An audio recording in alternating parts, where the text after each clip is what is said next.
Hello, আসসালামু আলাইকুম। Welcome everyone to our new course, foundation course. এটা কিসের ফাউন্ডেশন কোর্স? বা হঠাৎ করে উদ্ভাস সেসব নতুন কোর্স কেন নামায়? নতুন একটা ব্র্যান্ডিং দেখলাম যে মেডিকেল, পরে আবার লিখছে ফাউন্ডেশন ক্লাস। এই কোর্সটা কাদের জন্য বা এই ক্লাসটা কাদের জন্য?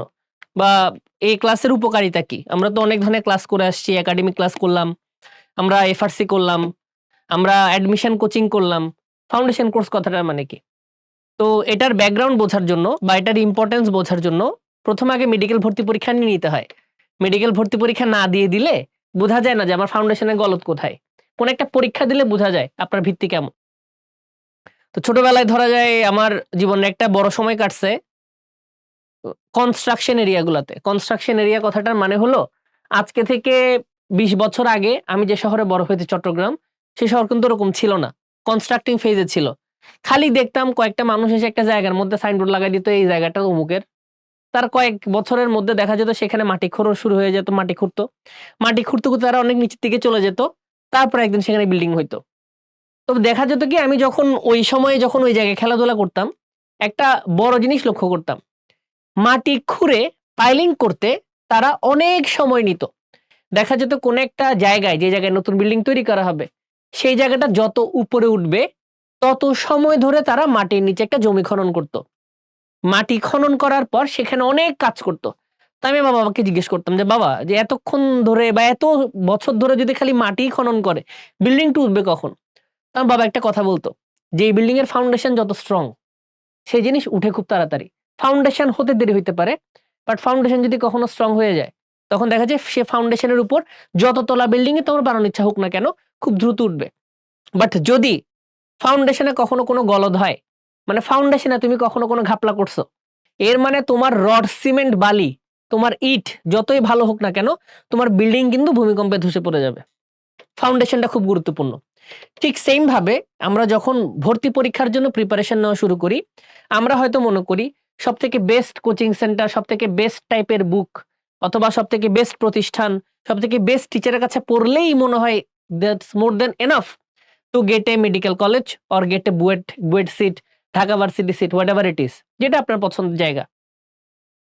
কিন্তু যদি তোমার এর আগে যেই চ্যাপ্টার গুলোর উপর তুমি প্রিপেয়ার করতে যাচ্ছ সেই চ্যাপ্টারের ফাউন্ডেশন ক্লিয়ার না থাকে, যেটা তোমার 11-12 এ ক্লিয়ার করা উচিত, সেই ফাউন্ডেশন যদি কখনো উইক থাকে তবে অবশ্যই আপনার সেই ফাউন্ডেশনের উপরে তোলা সেই সুউচ্চ বিল্ডিংটা ভেঙে পড়ে যাবে বা টিকে থাকবে না। তাই দেখা যায় ভর্তি পরীক্ষার সময় যাদের 11-12 থেকেই ফাউন্ডেশন বা বেসিক অনেক সুন্দর করে দাঁড়িয়ে যায়, তারা ভর্তি পরীক্ষার একটা সময় গিয়ে খুব চমৎকার রেজাল্ট করে। তো আমাদের এই ক্লাসগুলো বা আমাদের এই লেকচারগুলো একটা মাত্র উদ্দেশ্য যে আমাদের ক্লাসগুলো করে যাতে তোমার ভিত দাঁড়ায় যায়, যার উপর তুমি ইন্টেরিয়র গ্লাস দিয়ে করবা নাকি ইট দিয়ে করবা নাকি ফাঁকা রাখবা তোমার পার্সোনাল ব্যাপার। বাট ফাউন্ডেশন যাতে স্ট্রং হয়। তা আমাদের এই ক্লাসগুলোর বেসিক হবে ভর্তি পরীক্ষায় যেসব টপিক খুব বেশি আলোচনায় আসে, সেসব টপিকের একদম 0 থেকে 100 যা দরকার সবগুলোকে খুব ব্যাখ্যা করে যাতে গল্পের মতো করে মাথায় প্রবেশ করে সেভাবে পৌঁছানো। আমি ডাক্তার শুভ, আমি তোমাদের ফাউন্ডেশন কোর্সে থাকবো। আ কয়েকটা লেকচার আশা করি আমাদের সাথে আপনার দেখা হবে। তো যেসব লেকচারে আমি থাকবো আমি চেষ্টা করব আপনাদেরকে সাহায্য করার জন্য কিভাবে এই চ্যাপ্টার গুলোকে খুব সহজে ডাইজেস্ট করা সম্ভব। তো আমাদের আজকের চ্যাপ্টার খুবই কঠিন চ্যাপ্টার। দেখতে পাচ্ছি মানব স্বাধীনতা সমনিয়ন্ত্রণ। সবাই এটা অনেক ভয় পায়। এটা হচ্ছে সবথেকে ভয়ের চ্যাপ্টারের একটা। ভয়ের চ্যাপ্টার কথাটার মানে হচ্ছে এই চ্যাপ্টারটা হজম করা তুলনামূলক কঠিন। ইন্টারমিডিয়েট চলাকালীন সময়ে এই চ্যাপ্টারটা আমাদের খুব ভালো করে পড়ানো হয় না। বা পড়লেও দেখা যায় আমরা স্কিপ করে চলে যাই কারণ আরো তো অনেক চ্যাপ্টার পড়ে আছে যেখান থেকে সিকোয়েন্সার করা যাবে। ফর দ্যাট রিজন এটা আমাদের স্কিপ করা হয়। তো আমরা এমনভাবে আজকে চ্যাপ্টারটাকে অ্যাপ্রোচ করব যাতে আমাদের ভর্তি পরীক্ষার ভয়টা কেটে যায় এবং এই ক্লাসের পরে তোমাদের আর কোনো ডাউট না থাকে। Let's start. প্রথমে আমরা টপিক ভিত্তিক গুরুত্ব দেখতে পাচ্ছি। স্নায়ুতন্ত্র থেকে আমরা টোটাল ৩ টা স্টারে ক্যাটেগরাইজ করার চেষ্টা করি। আজকে যে ৩ টা লেকচার আছে তারা এদের মধ্যে লিস্ট ইম্পোর্টেন্ট। বাট ভর্তি পরীক্ষায় যদি প্রশ্ন চলে আসে তবে ভুল করার সমূহ সম্ভাবনা আছে। তাহলে চলো স্টার্ট করা যাক। প্রথমে আসো স্নায়ুতন্ত্রের গঠন।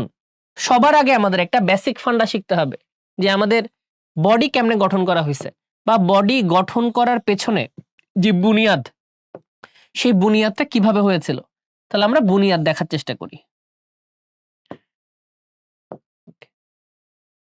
তাহলে আমাদের একটা বডি কিভাবে তৈরি করা হইছে এটার পেছনের বেসিক জিনিসটা বুঝতে হলে, কাহিনী বুঝতে হলে তোমাকে ৪ টা শব্দ খুব ভালো করে জানতে হবে। প্রথম যে শব্দটা, আমাদের বডির যে সবথেকে ছোট ইউনিটটা যার সাহায্যে আমাদের বডি চলে বা যেটা থেকে বডি শুরু হয়, এর আগে আর কোনো কিছু নাই।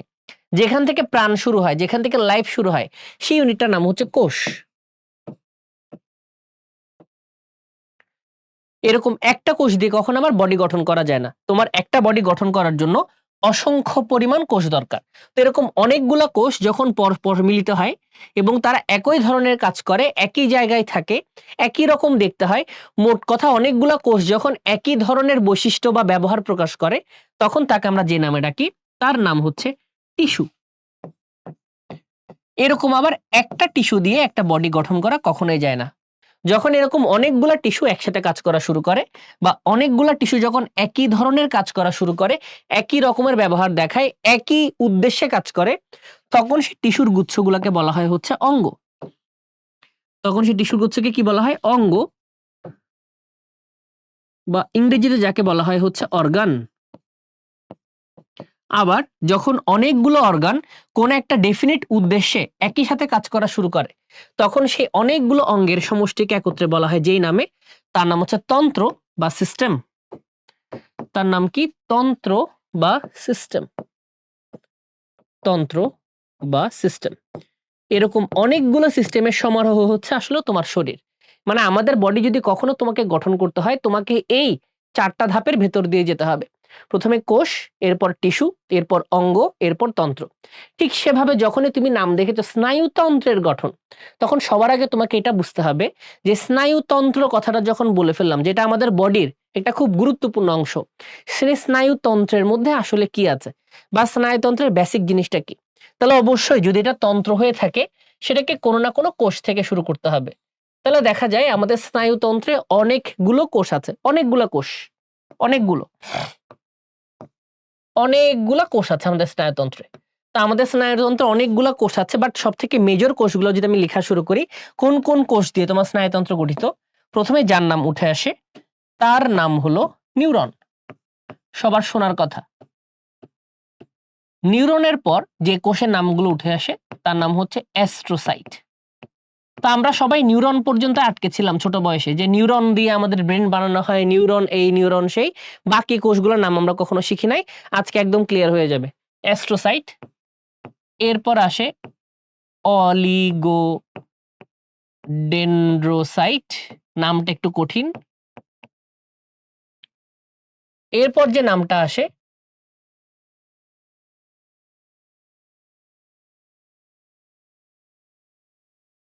অলিগোডেন্ড্রোসাইট, আমাদের তো ছবিটা একটু চেঞ্জ করা লাগবে যা দেখছি।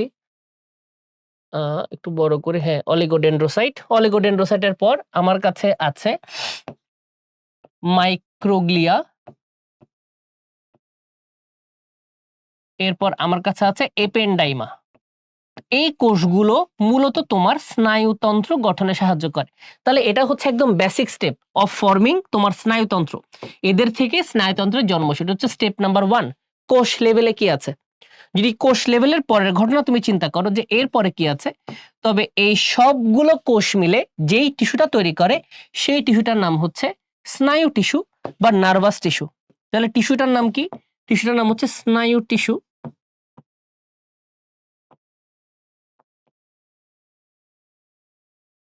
বা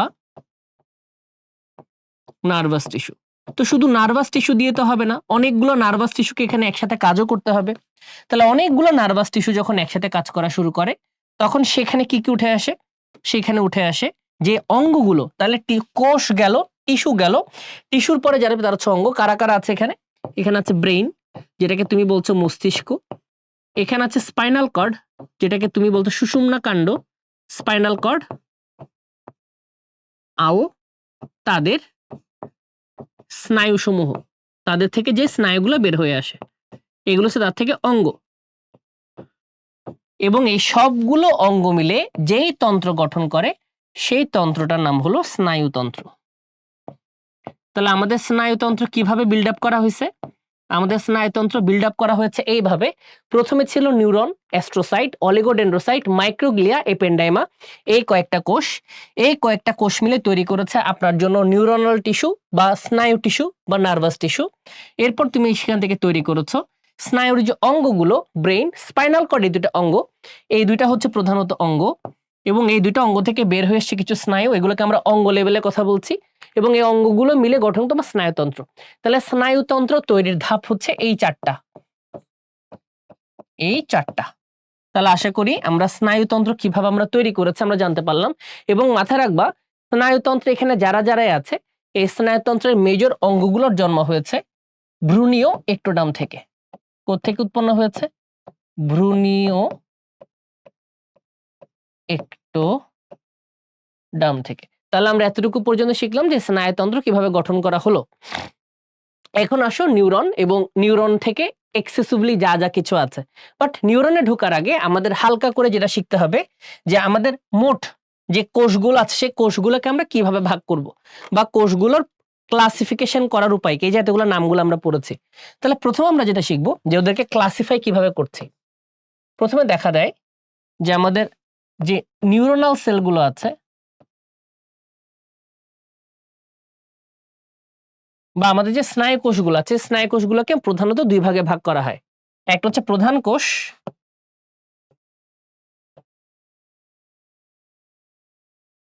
আর একটা হচ্ছে সহকারী কোষ।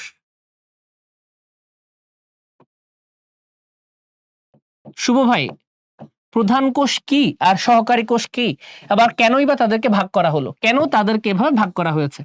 তো মাথায় রাখবা আমাদের নার্ভাস সিস্টেমের কাজ কি? আমাদের নার্ভাস সিস্টেমের কাজ হচ্ছে উদ্দীপনাকে পরিবহন করা, আমাদের জ্ঞান বুদ্ধি দেওয়া, আমাদেরকে ডিসিশন দেওয়া, আমাদেরকে বিপরীত পরিবেশ থেকে বাঁচিয়ে নিয়ে আসা, যে কোনো প্রকার ক্যালকুলেশন করা বা আমাদের বডিতে যা কিছু হয় সবকিছুকে নিয়ন্ত্রণ করা যার হাতে পড়ে আছে তার নাম হচ্ছে আমাদের নার্ভাস সিস্টেম। এই সবগুলো কাজ যে করবে বা এই সবগুলো কাজের জন্য যাকে দায়ী ধরা হয় তার নামই হচ্ছে প্রধান কোষ। এর মানে আমাদের স্নায়ুতন্ত্রের যত কাজ আছে সকল কাজ, স্নায়ুতন্ত্রের যত কাজ আছে সকল কাজ হচ্ছে নিউরনের কাজ। তাহলে নিউরন হচ্ছে স্নায়ুতন্ত্রের প্রধান কোষ, কারণ আমাদের স্নায়ুতন্ত্রের যত কাজ আছে সবগুলো কাজে আমাদের নিউরন সামলে থাকে। নিউরন ছাড়া স্নায়ুতন্ত্রের আর কোনো কাজ বাকি কারোর মধ্যে ডিস্ট্রিবিউট হয় না, ওই সবকিছু করবে। তাই ওকে স্নায়ুতন্ত্রের প্রধান কোষ নামে ডাকা হয়। এবং যত ধরনের উদ্দীপনা পরিবহন বলো, উদ্দীপনা গ্রহণ বলো, উদ্দীপনা প্রেরণ বলো, যে কোনো প্রকার কাজ, সকল প্রকার কাজ এই নিউরনই করে থাকবে। তাহলে আমাদের যে সহকারী কোষ তাদের কাজ কি, ওদের দুনিয়াতে কেন দরকার? মাথায় রাখবা সহকারী কোষগুলোর কাজ হচ্ছে নিউরনকে তার কাজ করতে হেল্প করা। তাহলে ওরা কোনো ডিরেক্টলি কোনো কাজ করে না, ওরা নিউরনকে তার কাজ করতে সাহায্য করে। যেহেতু তারা নিউরনকে কাজ করতে সাহায্য করে তাদেরকে সহকারী কোষ বলা হয়। এবং এই সহকারী কোষ আছে মোট চারটা। প্রথমে আছে আপনার অ্যাস্ট্রোসাইট, এরপর আপনার সাথে আছে তার অলিগোডেন্ড্রোসাইট। নামটা একটু কঠিন মনে হতে পারে, কিন্তু যদি আপনি কন্টিনিউয়াসলি পড়াশোনা করতে থাকেন সেই ক্ষেত্রে আপনার এই নামগুলো তুলনামূলক সোজা লাগতে থাকবে এবং দেখবেন একসময় আর পড়াও লাগছে না। তাহলে দেখো আমরা বেসিক জিনিসটা ক্লিয়ার করতে পারছি নাকি, যে আমাদের স্নায়ুতন্ত্রের সকল কাজ করবে। উদ্দীপনা গ্রহণ করা, এই যে ঠান্ডা লাগলো উদ্দীপনাটা গ্রহণ করলো, ঠান্ডা লাগার ফলে কম্বল নিবা নাকি তুমি আরো ঠান্ডায় গিয়ে বসে থাকবা, এই ধরনের ডিসিশনটা নিল। ম্যাথ দেখলো সলভ করলো, কুত্তা দেখছে দৌড় দিতে হবে এটা দেখলো, আগুন লাগছে কি করবো এখন, যত ধরনের ডিসিশন মেকিং আছে তোমার লাইফে সবগুলো নিউরনের আন্ডারে পড়ে যাচ্ছে। এবং নিউরনকে তার কাজ করতে সাহায্য করছে কি সহকারী কোষ, এবং সহকারী কোষ মোট চারটা। এই চারজন সহকারী কোষকে একত্রে একটা নামে ডাকা হয়, তার নামটা হচ্ছে নিউরোগ্লিয়া। তাহলে এই চারজনকে একসাথে ডাকা হয় নিউরোগ্লিয়া, বা তাকে ডাকা হয় শুধুমাত্র গ্লিয়াল কোষ বা গ্লিয়াল টিস্যু। তাহলে মাথায় রাখবেন আমাদের সহকারী কোষ আর প্রধান কোষের মধ্যে ফারাক কোথায়। তাহলে এখন আমরা আস্তে আস্তে একটা নিউরনের গঠনে যাব, ঠিক আছে?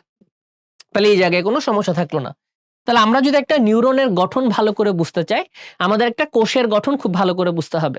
তাহলে নর্মালি যদি আমরা যে কোনো একটা কোষ দেখার চেষ্টা করি, যে কোনো একটা কোষ, any type of cell that you want, তুমি যদি যে কোনো একটা কোষ নাও, তুমি একটা কোষকে কিন্তু এরকম এরকম একটা এবড়ো থেবড়ো শেপ করে আঁকার চেষ্টা করবা। এটাই হচ্ছে আমাদের কোষ আঁকার সব থেকে ন্যাচারাল উপায়। তুমি এভাবে একটা কোষ আঁকার চেষ্টা করবা। একটা কোষের মধ্যে কি থাকে? একটা কোষের মধ্যে তার নিউক্লিয়াস থাকে। তাহলে চলো আমরা একটা মাঝখানে সুন্দর নিউক্লিয়াস দেই। কোষে যা যা থাকে আর কি। তাহলে ধরো আমাদের কোষের মধ্যে একটা সুন্দর নিউক্লিয়াস আছে। তাহলে ধরে নেই এটা হচ্ছে একটা নিউক্লিয়াস, ঠিক আছে? আমরা কালার দিয়ে দিই, কালার দিয়ে বললাম এটা নিউক্লিয়াস, এবং তার মধ্যে প্রচুর পরিমাণে সাইটোপ্লাজম আছে। আমরা সাইটোপ্লাজমের দানা দিয়ে দিই, অনেকগুলো সাইটোপ্লাজমের দানা দিয়ে দিই, অনেক দানা থাকে, এবং এখানে সকল প্রকার অঙ্গাণু দেখতে পাওয়া যায়। মানে যা যা অঙ্গাণু থাকা দরকার একটা কোষের মধ্যে, তুমি সেটা মাইটোকন্ড্রিয়া বলো, সেটা তুমি রাইবোজোম বলো, সেটা তুমি গলজি বডি বলো, সেটা তুমি এন্ডোপ্লাজমিক রেটিকুলাম বলো, সেটা তুমি যাই নাও না কেন, একটা কোষের মধ্যে যা যা থাকা দরকার তার সব উপাদান এই কোষটার ভেতরে আছে। তাহলে এটা হচ্ছে একটা কোষ, সাধারণ কোষ দেখতে যেমন হয়, এবং এটা তার নিউক্লিয়াস। কিন্তু দেখা যায় আমাদের যে এই কোষটা, যাকে নিয়ে আমরা আজকে কাজ করছি, যার নাম দিয়েছে আমরা নিউরন, এই যে কোষটা আছে, এই কোষটা কিন্তু বাকি কোষের মতো না। এই কোষটার প্রচুর পরিমাণে নিউরো হরমোন তৈরি করা লাগে, নিউরো ট্রান্সমিটার তৈরি করা লাগে উদ্দীপনা পরিবহন করার জন্য, যেগুলো নিয়ে আমরা একটু পরে পড়াশোনা করব। প্রচুর পরিমাণে নিউরো হরমোন, নিউরো ট্রান্সমিটার নামক প্রোটিন তার তৈরি করতে হয়। মানে অন্যান্য কোষ যেই পরিমাণ প্রোটিন বানায় তার থেকে কয়েক গুণ বেশি প্রোটিন ওর বানাতে হয়।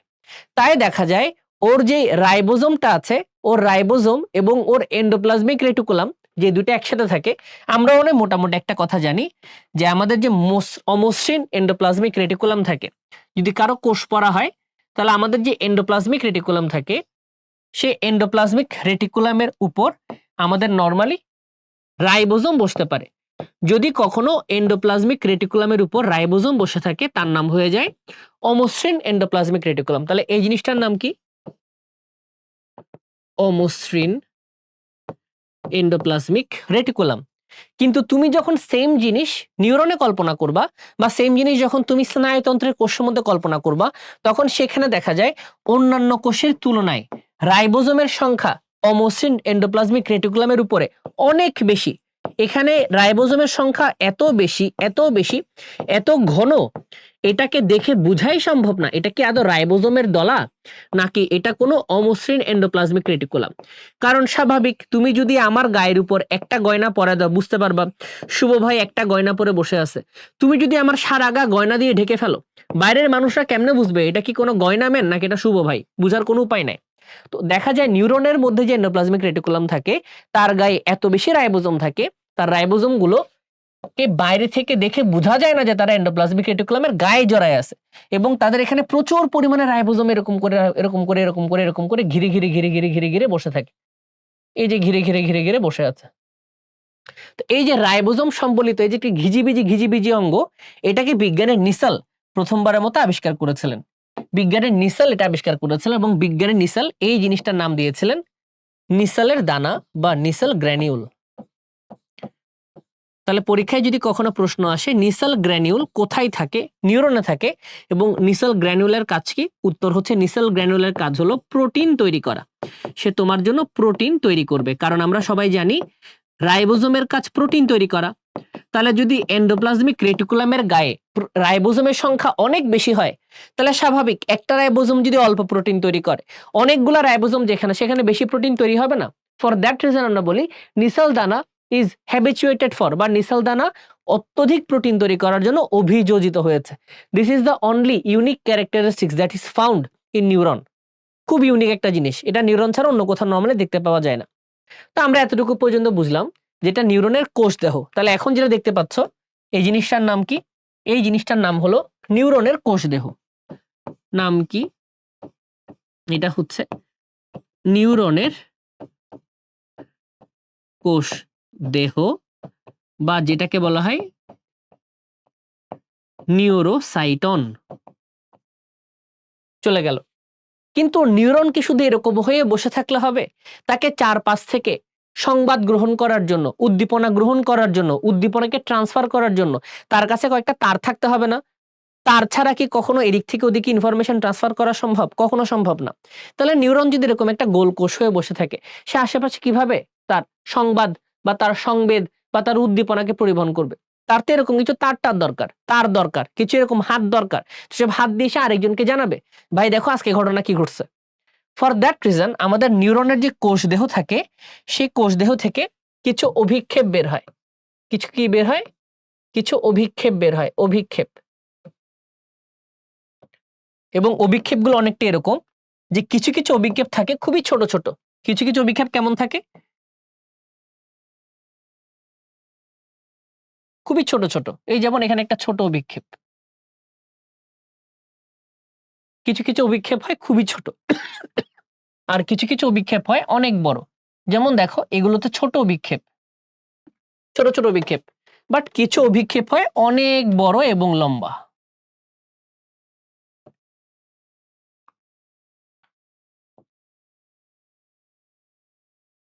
এই যে ছোট অভিক্ষেপগুলো নিউরনের শরীর থেকে বের হয়ে আসে, এই ছোট ছোট অভিক্ষেপগুলোকে ডাকা হয় ডেনড্রাইট নামে। কি নামে ডাকা হয়? ডেনড্রাইট নামে ডাকা হয়। তাহলে এই ডেনড্রাইট গুলো কি? নিউরনের শরীর থেকে বের হয়ে আসা বা নিউরনের কোষ দেহ থেকে বের হয়ে আসা যে এই ছোট ছোট অভিক্ষেপগুলো আছে, ছোট সাইজের যে অভিক্ষেপগুলো আছে সেই ছোট সাইজের অভিক্ষেপগুলোকে ডাকা হয় ডেনড্রাইট। আর যেই বড় অভিক্ষেপটা বের হয়ে আসে সেই বড় অভিক্ষেপটার নাম হচ্ছে এক্সন। কি নাম? এক্সন। তাহলে এটা হচ্ছে এক্সন এবং এটা হচ্ছে ডেনড্রাইট। এক্সন ঠিক যেই জায়গা থেকে উৎপত্তি লাভ করে সেই জায়গাটার নাম হচ্ছে এক্সন হিলক। এক্সন হিলক। এবং নিউরনে যত ধরনের উদ্দীপনা তৈরি করা হবে সকল উদ্দীপনা এই এক্সনের ডিরেকশনে পরিবাহিত হতে থাকবে, এরকম করে পরিবাহিত হতে থাকে পরবর্তী নিউরনের কাছে, এরকম করে পরিবাহিত হতে থাকে। তাহলে পরীক্ষায় যদি কখনো প্রশ্ন আসে নিউরন থেকে ইনফরমেশন কি বরাবর প্রবাহিত হয়? এক্সন বরাবর প্রবাহিত হয়। তাহলে এক্সন হচ্ছে ইনফরমেশনকে প্রবাহের কাজে ব্যবহার করা হয় বা পাঠানোর কাজে ব্যবহার করা হয়। আর ইনফরমেশনকে গ্রহণ করার কাজে, যে কোনো প্রকার উদ্দীপনা গ্রহণ করার কাজে ব্যবহার করা হয় ডেনড্রাইট। উদ্দীপনা গ্রহণের কাজে ব্যবহার করা হয় ডেনড্রাইটকে।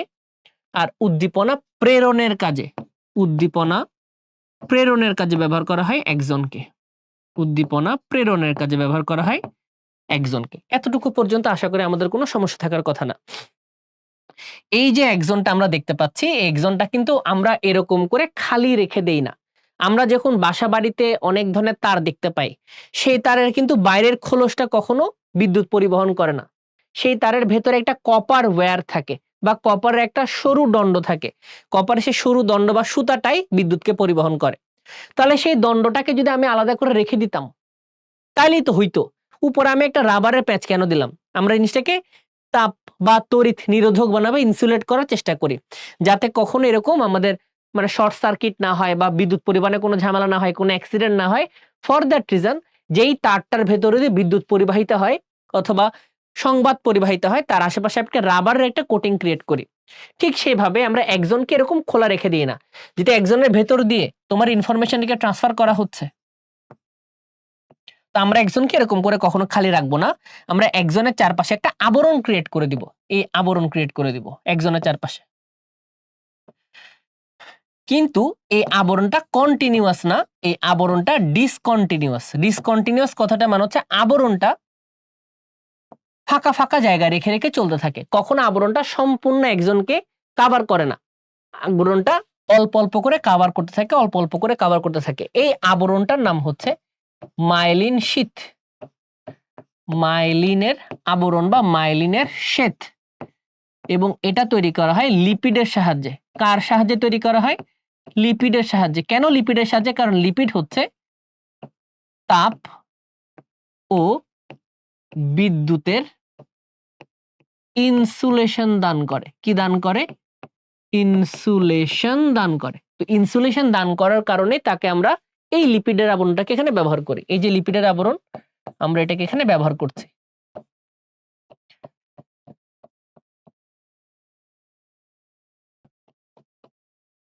এখন খেয়াল করে দেখো এই মাইলিনের আবরণটা কিন্তু কন্টিনিউয়াস না। সে অল্প অল্প জায়গায় আছে, অল্প অল্প জায়গায় নাই। তো আমাদের একজনের যেসব জায়গা মাইলিন দ্বারা আবৃত রাখা সেই জায়গায় তুমি মাইলিন শ্বেত বলছো। বাট ঠিক যেই জায়গাটাই মাইলিনের কোনো আবরণ নাই, ঠিক দেখো এই জায়গাটা, এই জায়গায় কোনো মাইলিন থাকে না। এই জায়গায় কোনো মাইলিন থাকে না।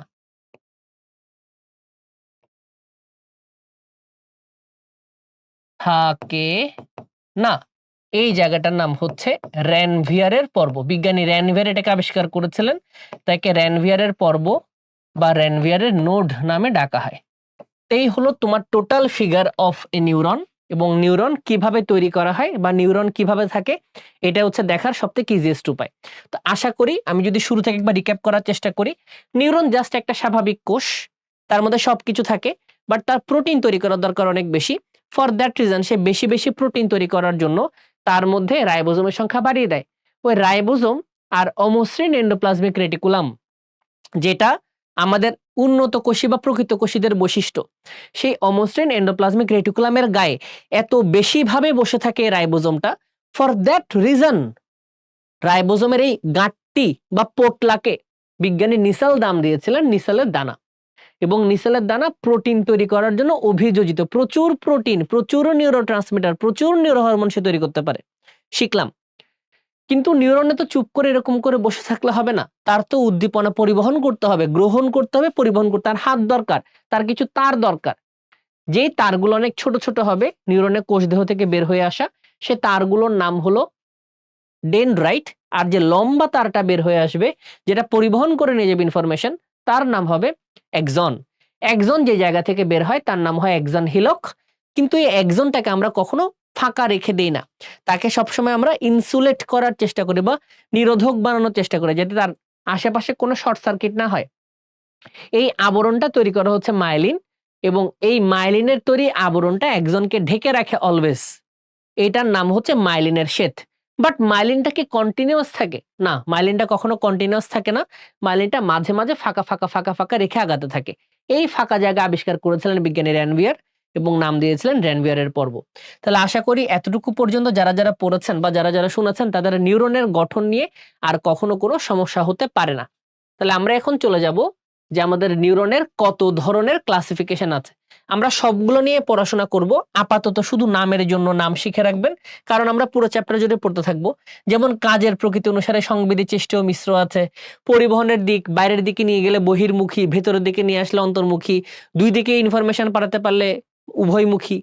বাট আমাদের আজকে যেটা নিয়ে একটু বেশি টেনশন, সেটা হচ্ছে এটা, যে নিউরনকে আমরা কিভাবে ক্লাসিফাই করার চেষ্টা করি অন দ্য বেসিস অফ তাদের ডেনড্রাইট এবং এক্সন কেমন। এটা কিসের উপর বেস করে ভাগ করা? এটা ভাগ করা হয়েছে তার ডেনড্রাইট যেটা আছে, ওর ডেনড্রাইটটা কেমন এবং ওর এক্সনটা কেমন, ওর ডেনড্রাইট এবং এক্সনের উপর বেস করে এই ক্লাসিফিকেশনটা করার চেষ্টা করা হয়েছে। তাহলে সবার আগে দেখো নামগুলো একটু দেখাই। এক মেরু, দ্বিমেরু, ছদ্মমেরু, বহুমেরু, মেরুহীন। তাহলে দেখো মেরু কথাটা বোঝার চেষ্টা করি। নরমালি যদি আমরা একটু তাকানোর চেষ্টা করি, আমরা কিভাবে একটা নিউরন বানাই, তাহলে চিন্তা করে দেখো, ধরো কোনো নিউরনের কোষদেহ হচ্ছে এটা, এটা তার কোষদেহ এবং এটা তার নিউক্লিয়াস। এতটুকু পর্যন্ত আমরা বুঝলাম। এবং এই নিউরন থেকে শুধুমাত্র একটা শাখা বের হয়েছে, এবং সেটা অনেক বড়, এবং শুধু একটা শাখায় বের হয়ে বাইরের দিকে চলে গেছে, আর কোনো শাখা নাই। তাহলে এই নিউরনের শাখা শুধুমাত্র কয়টা? শাখা শুধুমাত্র একটা। তো যেই নিউরনের শুধুমাত্র একটা শাখা থাকে, একটা শাখা থাকে, অথবা যেই নিউরনের শুধুমাত্র একটা মেরু থাকে, সেই শাখাওয়ালা বা সেই এক মেরুওয়ালা নিউরনকে বলা হয় এক মেরু যুক্ত নিউরন। এক মেরু যুক্ত, বা ইংরেজিতে বলা হয় ইউনিপোলার নিউরন। ধরো এর পাশেরটা পড়ায়, পাশেরটা আরো ইন্টারেস্টিং, ভালো করে দেখবা। আবার এখানে একটা কোষদেহ আছে, এখানে তার নিউক্লিয়াস আছে। এই কোষদেহ থেকে এক্সন একটাই বের হয়ে আসছিল, বাট এক্সনটা অল্প দূর যাওয়ার পর আবার দুই ভাগে ভাগ হয়ে গেছে।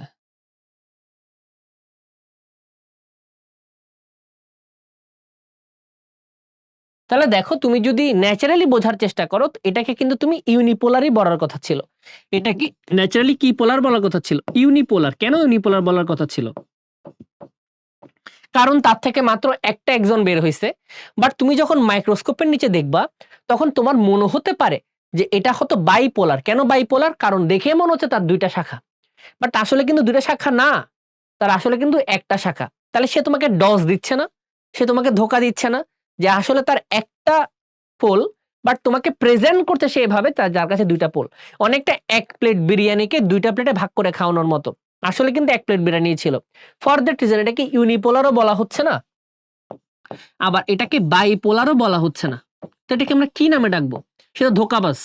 যদি ধোকাবাজ, ওর নাম হয়ে গেছে সিউডো ইউনিপোলার। Pseudo unipolar. কেন সিউডো ইউনিপোলার ওকে বলা হলো? কারণ ও না ইউনিপোলার না বাইপোলার, ওকে দেখতে মনে হচ্ছে একরকম, ওর কাজ হচ্ছে আরেক রকম, তাই ওকে আমরা ছদ্মমেরুযুক্ত বা সিউডো ইউনিপোলার নামে ডেকে থাকি। তাহলে সবার সিউডো ইউনিপোলার পর্যন্ত ক্লিয়ার হয়ে গেল, ন্যাচারাল ঘটনা। এরপরে দেখো আমরা আরেকটা দেখি। এটা হচ্ছে খুব স্বাভাবিক, যেটা যে এখানে একটা কোষ দেহ ছিল, এখানে তার নিউক্লিয়াস, তার এক পাশ থেকে একটা ছোট অভিক্ষেপ বের হলো আর আরেক পাশ থেকে একটা লম্বা অভিক্ষেপ বের হয়ে গেছে।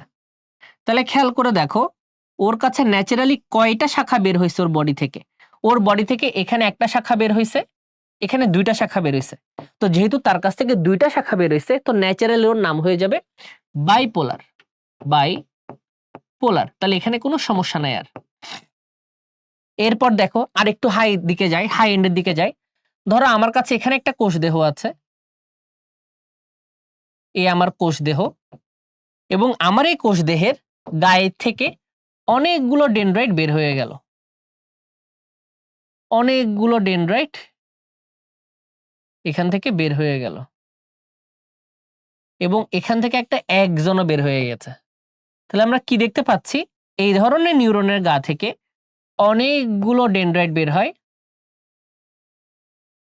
অনেকগুলো ডেনড্রাইট, এবং একটি একজন বের হয়। তো এদের কাছে কয়টা পোল হইল? অনেকগুলা পোল, কারণ ডেনড্রাইটের সংখ্যা যত বেশি তত বেশি শাখা, মানে তত বেশি মেরু, মানে তত বেশি পোল। ফর দ্যাট রিজন তাকে আমরা বলি যেই নামে, সেটা হচ্ছে মাল্টিপোলার। মাল্টিপোলার বা বহু মেরুযুক্ত। তো আমাদের বডিতে এখন যত নিউরন আছে তার মধ্যে 97% নিউরন সবগুলো হচ্ছে মাল্টিপোলার। আমাদের বডিতে এখন যত নিউরন আছে তার মধ্যে 97% হচ্ছে আপনার মাল্টিপোলারের মধ্যে পড়ে, এবং এই মাল্টিপোলার গুলা দিয়ে তোমার বডি সব থেকে ভালো কাজ করতে পারে। এবং সব থেকে শেষে আসে ইউজলেস, যেটা যার নাম হচ্ছে নো পোলার অথবা অ্যাপোলার। তোর নাম নো পোলার বা অ্যাপোলার কেন হয়ে গেছে? কারণ এসব নিউরন কখনো কোনো শাখা তৈরি করতে পারে না। এদের মধ্যে কি থাকে না? কোনো শাখা থাকে না, কোনো শাখা থাকে না বা কোনো অভিক্ষেপ থাকে না, তাই ওর নাম হয়ে গেছে অ্যাপোলার বা মেরুহীন। তাহলে পরীক্ষায় এখান থেকে প্রশ্ন আসতে পারে, তোমরা তোমাদের এইচএসসি তো পাবা, এবং এখান থেকে মেডিকেলেও অনেকবার প্রশ্ন আসছে এবং পাওয়ার সম্ভাবনা আপনাদেরও আছে। তাহলে কি শিখলাম? শুধুমাত্র একটা সুন্দর একজন বের হয়ে গেলে ইউনিপোলার, আরেকটা হচ্ছে একটা শাখা বের হয়ে দুই শাখায় আবার ভাগ হয়েছে, দেখে মনে হয় দ্বিশাখা যুক্ত, বাট আসলে এক শাখা, সবাইকে সে ধোঁকা দিচ্ছে, ডাউট দিচ্ছে, তার নাম হয়ে গেছে সিউডো ইউনিপোলার। এরপরে একটা আছে একটা ডেনড্রাইট একটা একজন, মানে মোট দুইটা শাখা, বাইপোলার। এরপর আছে মাল্টিপোলার, অনেকগুলো ডেনড্রাইট এবং একটা একজন।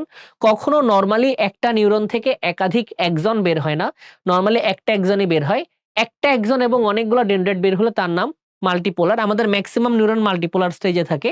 এবং আরেকটা আছে ইউজলেস, তার মধ্যে কোনো শাখা মাখা থাকে না, সে আরেকজনকে হেল্প করে, নিজে কোনো কাম টাম করে না, এদেরকে বলে অ্যাপোলার নিউরন। তাহলে পরীক্ষা আসতে পারে ছবি আঁকার কথা, পরীক্ষা আসতে পারে এমসিকিউ থেকে অ্যান্সার করতে হবে।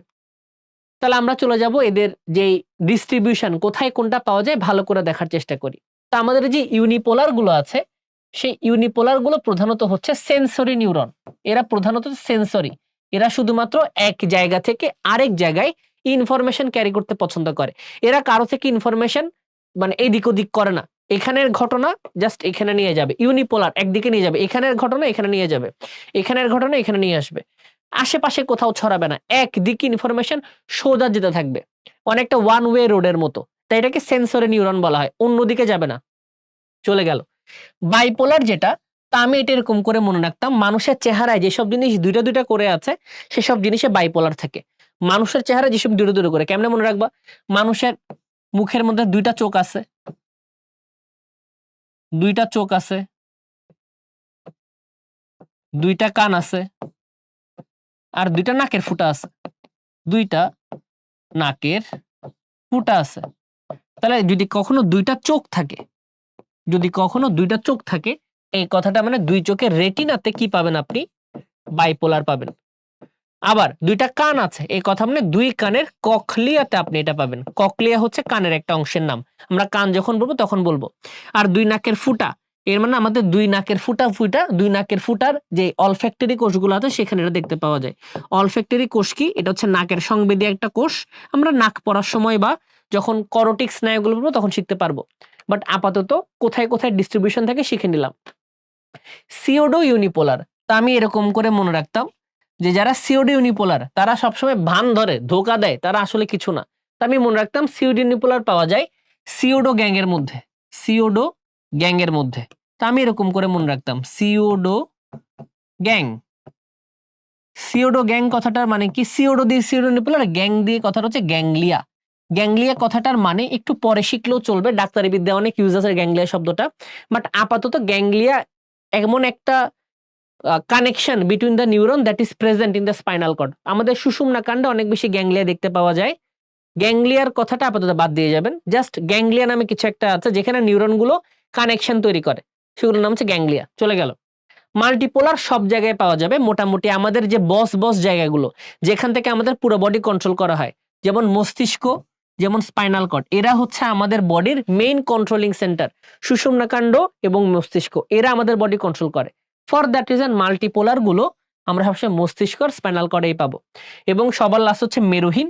এদের ইনফরমেশনটা বই একটু ভুল আছে, কিছু করার নাই, শুধুমাত্র সেরিব্রাল হেমিস্ফিয়ারের নামটা পড়তে পারেন, রেটিনা নাম পড়তে পারেন, বাট পরীক্ষার জন্য গুরুত্বপূর্ণ হচ্ছে সব থেকে বেশি ইউনিপোলার, বাইপোলার এবং মাল্টিপোলার। এই তিনটা পরীক্ষার জন্য খুব গুরুত্বপূর্ণ, কখনো যাতে ভুল না হয়, পরীক্ষায় প্রায় সময় আসে। তাহলে ইউনিপোলার একদিকে যাবে সেন্সরি, বাইপোলার দুইটা করে, দুইটা চোখ, দুইটা নাক, দুইটা কান, হয়ে গেল। মাল্টিপোলার মানে অনেক কাজ করবে, অনেক কাজ কারা করে? ব্রেইন করে, স্পাইনাল কর্ড করে, তাহলে ব্রেইন আর স্পাইনাল কর্ড মানে সুষুম্না কাণ্ড। আর সিওডো ইউনিপোলার, সিওডো গ্যাং, গ্যাং মানে গ্যাংলিয়া। সিওডো ইউনিপোলার, সিওডো গ্যাং, গ্যাং মানে গ্যাংলিয়া। শেষ হয়ে গেছে পড়াশোনা এতটুকু পর্যন্ত। তাহলে আমাদের এখানে কিছু ছবিও দেওয়া হয়েছে, ছবিগুলা দিয়েছে বই থেকে, আমি তোমাদেরকে একে একে পড়ালাম যাতে কনসেপচুয়ালি কোনো ঝামেলা না থাকে। তাহলে দেখো স্নায়ুতন্ত্রের গঠনগত বা কোষীয় এককের নাম কি? আমরা জানি স্নায়ুতন্ত্রের কাজ করে একমাত্র একটাই কোষ, সেটাই তার কোষীয় একক, তার নাম কি? নিউরন। নিউরনের কোষ দেহকে কি নামে ডাকা হয়? আমরা জানি নিউরনের যেই কোষ দেহ তার নাম নিউরোসাইটন। তাহলে বাকিগুলো কি জিনিস? সিনাপটিক নব এখন আমরা পড়ি নাই, বাট আমরা র্যানভিয়ারের পর্ব পড়েছি। র্যানভিয়ারের পর্ব কি? যেখানে মাইলিন শীট থাকে না, সেখানে যে ফাঁকা জায়গাগুলো থাকে তার নাম হচ্ছে র্যানভিয়ারের পর্ব। আর মাইলিন শীট কি? একজনকে ঢেকে রাখার জন্য, একজনকে ঢেকে রাখার জন্য যে আবরণগুলো তৈরি হয় তার নাম হচ্ছে মাইলিন শীট। আমরা শিখে ফেললাম। তাহলে উত্তর হচ্ছে কিনা নিউরোসাইটন। এখন আসেন অ্যাস্ট্রোসাইট, যে নিউরোগ্লিয়া গুলো আছে, অ্যাস্ট্রোসাইট, অলিগোডেন্ড্রোসাইট, মাইক্রোগ্লিয়া, এপেন্ডাইমা, ওরা কি করে একটু বোঝার চেষ্টা করি। তো ভালো করে যদি আমরা একটা ছবি এঁকে দেখানোর চেষ্টা করি, ধরে নাও আমার এখানে একটা রক্তনালী আছে, ধরে নেই আমরা, হ্যাঁ, যে এখানে একটা রক্তনালী আছে, যেটার ভেতর দিয়ে কি কি পাস করছে? এই রক্তনালীর ভেতর দিয়ে কি কি পাস করছে? এই রক্তনালীর ভেতর দিয়ে পানি পাস করছে, এটার ভেতর দিয়ে সল্ট পাস করতেছে, এটার ভেতর দিয়ে গ্লুকোজ পাস করতেছে, এটার ভেতর দিয়ে অ্যামাইনো অ্যাসিড পাস করতেছে, অ্যামাইনো অ্যাসিড পাস করতেছে, চলে যাচ্ছিল রক্ত দিয়ে, হ্যাঁ, ভেতর দিয়ে সুন্দর করে চলে যাচ্ছিল।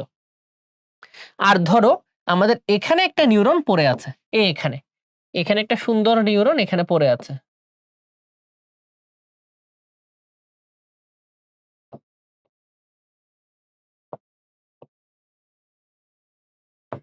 তো আপনার নিউরন কিসে ব্যস্ত? এই যে নিউরনটা, এই নিউরনটা কিসে ব্যস্ত? এই নিউরনের কাজকে উদ্দীপনা পরিবহন করে নিয়ে যাওয়া। তো সে তার কাজ চমৎকার করতেছে। তো যখন তুমি পরীক্ষার সময় টেবিলে বসে একদম অক্লান্ত পরিশ্রম করে পড়াশোনা করো, তখন কি বাজার করার জন্য তুমি নিচে যাও? রান্না করার জন্য তুমি কি কিচেনে যাও? তুমি কি ঘর ঝাড়ু দাও বা তুমি কি জামা কাপড় ধোও? না, তখন তোমাকে সাপোর্ট দেওয়ার জন্য তোমার মা থাকে, তোমার হয়তো বোন থাকলে বোন আছে, অথবা তোমার বাবা তোমাকে অনেক হেল্প করছে সবগুলো কাজে, হতে পারে। ঠিক সেভাবে নিউরন তো খুব ব্যস্ত। কিসের উপর ব্যস্ত? তার কন্টিনিউয়াসলি প্রতি সেকেন্ডে ইনফরমেশন ট্রান্সফার করা লাগছে। তো এই ইনফরমেশন ট্রান্সফারের সময় কি ঝামেলা হতে পারে? সে কখনো কিন্তু এই জায়গা ছেড়ে আসতে পারবে না। এই নিউরনটার সমস্যা কি? সে যখন অনেক ইনফরমেশন ট্রান্সফার করে, তার অনেক গ্লুকোজের ঘাটতি হয়। তার অনেক শক্তি দরকার পড়ে, তার অনেক খাবার দরকার পড়ে। তাহলে ওকে কন্টিনিউয়াসলি খাবার সাপ্লাই করে যেতে হবে না? নাহলে তো মারা যাবে। এত কাজও কেমনে লোড নিবে? তো পারবে না। তাই ওকে আমরা সাপোর্ট দিব কিভাবে? আমাদের একটা স্পেশাল কোষের জন্ম হবে। সেই কোষটা কি করবে দেখো, সেই কোষটা নরমালি হচ্ছে এরকম। বাট সেই কোষটা তার একটা হাত বের করে ধরবে হচ্ছে তোমার রক্তনালিকার গায়ে, আর আরেকটা হাত বের করে ধরবে নিউরনের গায়ে। এরকম করে নিউরনকে ধরে রাখবে। ধরো এখানে আরেকটা নিউরন আছে, তাকে এভাবে ধরে রাখবে। এখানে আরেকটা নিউরন আছে, তাকে ধরে রাখবে। এখানে আরেকটা নিউরন আছে, ওকে ধরে রাখবে। তাহলে এখানে একটা নিউরন আছে, ওকেও ধরে রাখলো। এখানে একটা নিউরন আছে, ওকেও ধরে রাখলো। ধরো এখানে একটা নিউরন আছে, এখানে একটা নিউরন আছে, তাকেও সে ধরে রাখবে গিয়ে। তাহলে কি করবে? এই জায়গা থেকে যত গ্লুকোজ গুলোকে শোষণ করবে, রক্ত দিয়ে যত গ্লুকোজ যাচ্ছিল সবগুলো গ্লুকোজকে শোষণ করে সেই দিকে নিয়ে আসবে। নিয়ে আসার পর সবার কাছে গ্লুকোজকে ডিস্ট্রিবিউট করে দিবে।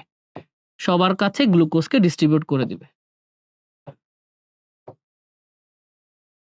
তো দেখো সবাইকে ধরতে গিয়ে ওর হাতটা অনেকটা অক্টোপাসের মতো হয়ে গেছে। তারার মতো, তারা মাছের মতো হয়ে গেছে। এই যে তারা মাছের মতো বা অক্টোপাসের মতো একটা হাত আমরা দেখতে পাচ্ছি, এই ফিগারটাকে বলা হয় অ্যাস্টার বা তারার মতো অ্যাস্ট্রোসাইট। তাহলে অ্যাস্ট্রোসাইট কি করে? রক্তনালিকার ভেতরে যে পুষ্টিগুলো আছে সেই পুষ্টিগুলো নিউরনের কাছে পৌঁছে দেয়। তাই আমরা ছোটবেলায় যখন গল্প পড়তাম এরকম করে পড়তাম, অ্যাস্ট্রোসাইট নিউরনকে আহার দেয়। অ্যাস্ট্রোসাইট নিউরনকে কি দেয়? দিয়ে আহার দেয়। আহার বা পুষ্টি দেয়। তাহলে পরীক্ষায় যদি কখনো প্রশ্ন করে অ্যাস্ট্রোসাইট কি দেয়? অ্যাস্ট্রোসাইট নিউরনকে আহার বা পুষ্টি দেয় রক্তনালিকা সমৃদ্ধ স্তর, এবং এদের সংখ্যা সবথেকে বেশি। এবং এদের সংখ্যা ব্রেনে সবথেকে বেশি। এবং যদি আমাদের কখনো কোনো টিউমার হয়, ব্রেনে যদি কখনো কোনো টিউমার হয়, ডাক্তাররা দেখেছে আমাদের ব্রেনে যত ধরনের ক্যান্সার টিউমার আছে তার মধ্যে 90% ক্যান্সার টিউমার সবসময় অ্যাস্ট্রোসাইটের অস্বাভাবিক বিভাজনের কারণে হয়। আমাদের অ্যাস্ট্রোসাইট যদি কখনো অস্বাভাবিকভাবে বিভাজিত হয়, অস্বাভাবিক বিভাজিত হয়, তাহলে অস্বাভাবিক বিভাজিত হওয়ার ফলে আমাদের অ্যাস্ট্রোসাইটে টিউমার দেখা দেয়, এবং যার নাম হচ্ছে ব্রেইন টিউমার অথবা ক্র্যানিয়াল কার্সিনোমা। নানা নামে ডাকা হয়, জানার দরকার নেই, ব্রেইন টিউমার নামে ডাকা হয়। স্যার খেলা শেষ হয়ে গেছে। তাহলে আসেন আমরা অ্যাস্ট্রোসাইট শিখলাম, অ্যাস্ট্রোসাইটের কাজ আমরা শিখলাম। চলে যাই আমরা অলিগোডেন্ড্রোসাইটের কাছে। ও চমৎকার কাজ করে। ও কি করে দেখো, ধরো আমার এখানে একটা নিউরন আছে, এই একটা নিউরন, এটা তার নিউক্লিয়াস এবং এটা তার এক্সন।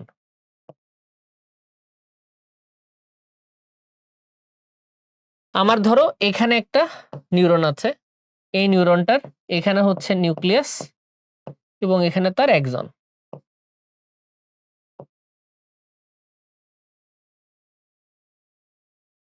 তাহলে দেখো এই এক্সনটাও কিন্তু এখন নগ্ন অবস্থায় আছে,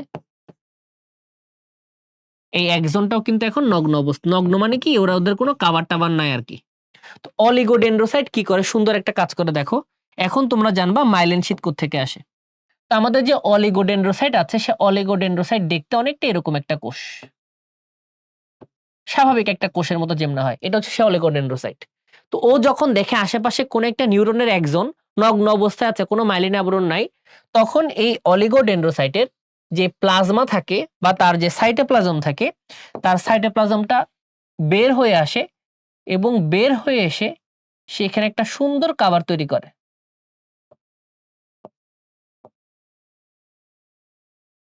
আবার ওর থেকে এখানে একটা কাভার বের হয়ে আসে, এই কাভারটা এখানে বের হয়ে আসে, এখানে একটা সুন্দর আবরণী তৈরি করবে। এরকম যখন সে একজনকে ধরে ফেলবে, ধরে ফেলার পর তার অনেকগুলো ব্রাঞ্চ বের হবে, এখান থেকে আরেকটা ব্রাঞ্চ বের হবে, ব্রাঞ্চ বের হয়ে ওকেও ধরবে। আবার এখান থেকে আরেকটা ব্রাঞ্চ বের হবে, ব্রাঞ্চ বের হয়ে ওকে আবার ধরবে। এরকম করে তোমার নিউরনের যেসব যেসব জায়গায় ফাঁকা আছে সেসব একজনের জায়গাগুলো সে ঢেকে রাখার চেষ্টা করবে এবং এভাবেই একজনের শরীরে মাইলিন শেথের জন্ম হয়। তো অনেকের মনে প্রশ্ন থাকে, শুভ ভাই মাইলিন শেথটা আসে কোত্থেকে, আবরণটা কই থেকে আসে? তো এই মাইলিন শেথটা প্রদান করে কে? অলিগোডেন্ড্রোসাইট। তো ওর নাম অলিগো কেন হলো? অলিগো মানে হচ্ছে অনেক, ডেন্ড্রো কথাটার মানে হচ্ছে অভিক্ষেপ, মানে এসব নিউরোগ্লিয়াল সেলের অনেকগুলো অভিক্ষেপ বা হাত থাকে যে অভিক্ষেপগুলো বের হয়ে সে কোন একটা নিউরনের একজনকে প্যাঁচে রাখতে সাহায্য করে। ফর দ্যাট রিজন তার নাম হয়ে গেছে অলিগোডেন্ড্রোসাইট। তাহলে যদি কখনো প্রশ্ন করে নিউরনের আবরণ তৈরিতে বা নিউরনের মাইলিন শেথ তৈরিতে কোন নিউরোগ্লিয়াল কোষ সাহায্য করে, উত্তর হচ্ছে অলিগোডেন্ড্রোসাইট। আশা করি এতটুকু পর্যন্ত কেউ বুঝে গেলে জিন্দেগি তার ভোলা সম্ভব না অলিগোডেন্ড্রোসাইট কি করে, কারণ এর ছবিটা সবার মাথায় থেকে যাবে। এরপর আসেন মাইক্রোগ্লিয়া। তো মাইক্রোগ্লিয়া কি? যখন আমরা সেম ফিগারের দিকে তাকাবো, ধরো আমরা আবার সেম একটা ছবি আঁকি, যে এখানে আমার রক্তনালিকা আছে, যে রক্তনালিকার ভেতরে অসংখ্য কোষ আছে। কি কি কোষ আছে? এই রক্তনালিকার ভেতরে আপনার আরবিসি আছে, আরবিসি আছে, এখানের মধ্যে আপনার নিউট্রোফিল আছে, এখানের মধ্যে আপনার বেসোফিল আছে, এখানে আপনার ইউসিনোফিল আছে, এখানে আপনার লিম্ফোসাইট আছে, এখানে আপনার মনোসাইট আছে। সবাই কিন্তু রক্ত দিয়ে প্রবাহিত হয়। আর এখানে এর পাশে কি আছে? এর পাশে আছে এখানে প্রচুর পরিমাণে নিউরন। তাহলে আমরা অনেকগুলো নিউরন আঁকার চেষ্টা করি। একটা নিউরন হয়ে গেল একজন ডেনড্রাইট, একজন ডেনড্রাইট। আবার আমি দিলাম আবার একটা নিউরন, একজন dendrite, dendrite, dendrite, dendrite, dendrite. তো স্বাভাবিকভাবে আমাদের যে নিউরনগুলো আছে তারা যদি চমৎকার কাজ করতে পারে তাহলে আপনার বডি খুব সুন্দর করে চলবে এবং আপনার বডির কোনো প্রকার ঝামেলা হওয়ার কথা না, কারণ নিউরনগুলো সুস্থ আছে। কিন্তু প্রতিদিন কিন্তু আমরা প্রচুর পরিমাণে জীবাণুকে অতিক্রম করতে হয় বা প্রচুর পরিমাণে জীবাণু আপনার বডিতে ঢুকে প্রবেশ করে, কাজ টাজ করে বাচ্চা পয়দা করে বের হয়ে যায়। ধরো ভুলে কখনো কোনো জীবাণু তোমার ব্রেইনের মধ্যে প্রবেশ করে গেল, কোন একটা জীবাণু। তাহলে যখন কোন একটা জীবাণু তোমার ব্রেনের মধ্যে প্রবেশ করে ফেলে, সাপোজ সেখানে কোন একটা জীবাণু আছে, ঠিক আছে, কোন একটা জীবাণু বা কোন একটা মাইক্রো অর্গানিজম বা মাইক্রোবস তোমার ব্রেইনে ঢুকে গেছে, তাহলে সেই মাইক্রোবস কিন্তু তোমার নিউরনকে ধ্বংস করে ফেলবে খেয়ে। এবং তোমার নিউরন যদি একবার মরে যায় তাহলে তোমার কিন্তু বডির বিশাল একটা সাম্যাবস্থা নষ্ট হয়ে যাবে। কারণ সেই নিউরনটা, ধরো সাপোজ এই নিউরনটা তোমার হাতকে কন্ট্রোল করে, তো যদি এই জীবাণুটা তোমার নিউরনগুলোকে নষ্ট করে তাহলে কিছুক্ষণ পর দেখবে তোমার হাতকে তুমি নাড়াতে পারছো না, অবশ অবশ লাগছে, হাত নাড়াতে পারছো না। তো নিউরনকে কিন্তু বাঁচায় রাখতে হবে। ফর দ্যাট রিজন তোমার রক্তনালিকার গায়ে থেকে যে মনোসাইট গুলো থাকে, সে যখনই দেখবে কোন একটা জীবাণু চলে আসছে নিউরনকে ধ্বংস করার জন্য, সেই মনোসাইট, তার নাম কি, সেই মনোসাইট বাইরে আসবে, রক্তনালী থেকে বাইরে এসে ব্রেইনের ভিতরে সে এত বড় সাইজ গঠন করবে,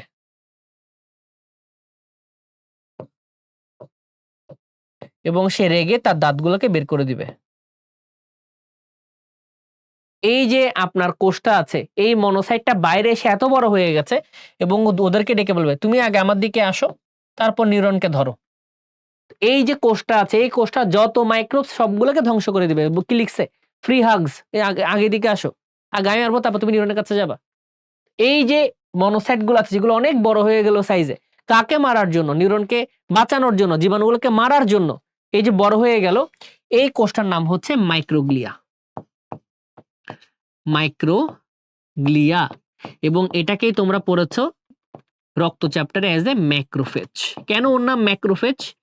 কারণ ও মনোসাইট ছিল আগে, এবং মনোসাইট হিসেবে যখন বাইরে বের হয়ে আসে ওর সাইজটা অনেক বড় হয়ে যায় এবং ও যে কোনো প্রকার জীবাণুকে তখন খেয়ে ফেলতে পারে। তো যেহেতু অনেক জীবাণু একসাথে খেয়ে ফেলে তাই ওর নাম হয়ে যায় ম্যাক্রোফেজ। আর ব্রেইনের মধ্যে যে ম্যাক্রোফেজ গুলো থাকে তার নামই হচ্ছে মাইক্রোগ্লিয়া। তাহলে দেখো নিউরনকে বাঁচায় রাখার জন্য কিন্তু আমরা অনেক কাজ করে যাচ্ছি। এবং সবার শেষে হচ্ছে এপেন্ডাইমা। এপেন্ডাইমার বেসিক বোঝার জন্য নেক্সট এপিসোডে আমাদের যেতে হবে। নেক্সট এপিসোডে আমরা গিয়ে যাব আমাদের ব্রেইনের ভেতরে কিছু এরকম বড় বড় গহ্বর থাকে, যে গহ্বরগুলোর নাম হলো ভেন্ট্রিকল। এরকম 4টা ভেন্ট্রিকল বা 4টা গহ্বর আমাদের ব্রেইনের ভেতরে থাকে। এই যে ব্রেনের ভেতরে ভেন্ট্রিকল গুলা থাকে, ভেন্ট্রিকল এর গায়ে কিছু কোষ থাকে, যে কোষগুলোর কাজ হলো তোমার ব্রেনের জন্য পুষ্টি পদার্থ ক্ষরণ করা, তোমার ব্রেনের জন্য নানান ধরনের তরল পদার্থ ক্ষরণ করা। তো ব্রেনের জন্য যে তরল পদার্থ বা ব্রেনের জন্য যে পুষ্টি পদার্থ ক্ষরণ করতে হয়, সেই পদার্থের নাম হলো সিএসএফ।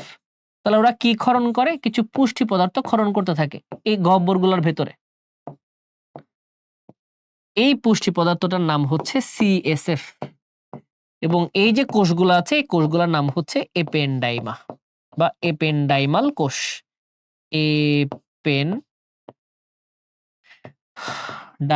কোষ। তাহলে এপেনডাইমাল কোষগুলো আমাদের ভেন্ট্রিকল এর গহ্বরে থাকে এবং এই কোষগুলো থেকে সবসময় সিএসএফ বা সেরিব্রো স্পাইনাল ফ্লুইড ক্ষরিত হতে থাকে।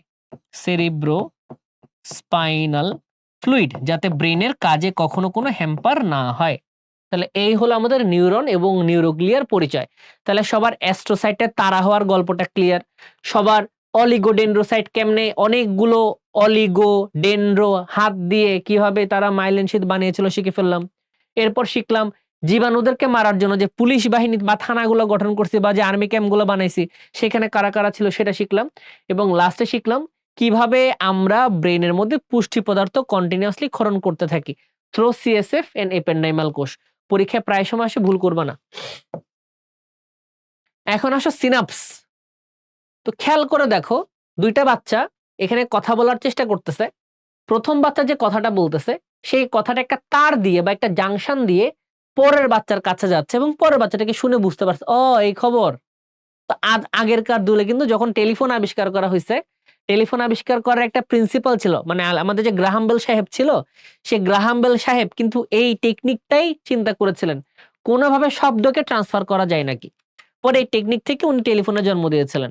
আগে কিন্তু টেলিফোনগুলো এরকমই ছিল, সবাই কিন্তু আগে কানে শুনতো এভাবে না, এরকম করে একটা কাপ থাকতো, কাপ একই সাথে রিসিভারও ছিল আবার টকারও ছিল। তো এরকম করে কথা বলতো, কানে দিতে আগে হ্যাঁ স্পিকিং এরকম করে কথা বলতো কন্টিনিউয়াসলি। একবার মুখে নিয়ে কথা বলতো, একবার কানে লাগাইতো, একবার মুখে নিয়ে কথা বলতো, কানে লাগাইতো, এরকম করে কথা বলতো আগেরকার সময়ে।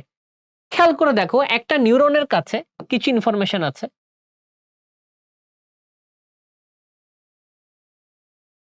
সেই ইনফরমেশনটা সে একজন দিয়ে পাঠাচ্ছে। তাহলে এটা হচ্ছে একজন। এখানে আরো একটা নিউরন আছে,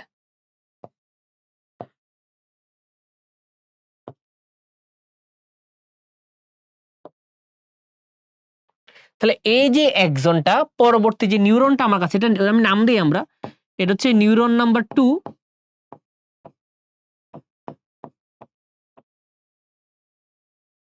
আর এটা হচ্ছে নিউরন নাম্বার 1।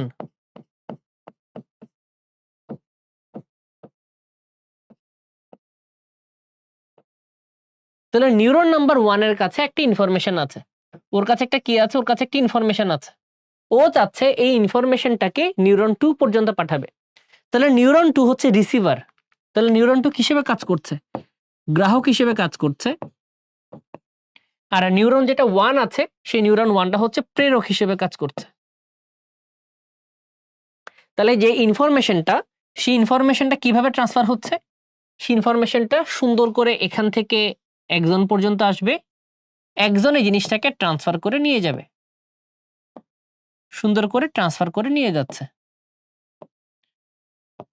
তো ট্রান্সফার করে আমি এতটুকু পর্যন্ত আসলাম, তাহলে আমার ইনফরমেশনটা এখন এখানে আছে। তাহলে নিউরন 2 কে তো এটা অ্যাকসেপ্ট করা লাগবে, ধরা লাগবে। ধরার জন্য নিউরন 2 এর একটা ডেনড্রাইট বের হয়ে আসবে। তাহলে এটা হচ্ছে ওর ডেনড্রাইট।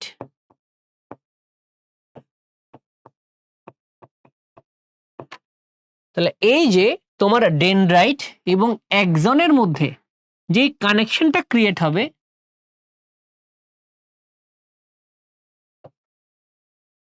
এই যে মাঝখানে একটা সূক্ষ্ম কানেকশন আমরা ক্রিয়েট করলাম, এই কানেকশনটার নাম।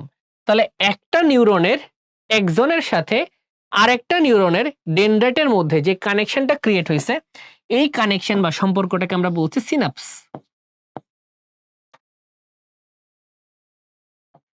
তাহলে আমরা এখন সিনাপসকে একটু জুম করে দেখার চেষ্টা করব, বাট সিনাপসের বেসিক হচ্ছে এটা। যে একটা নিউরনের একজনের সাথে অন্য নিউরনের ডেনড্রাইটের মাঝখানে যে সম্পর্ক তাকে আমরা কি বলছি সিনাপস নামে ডাকছি।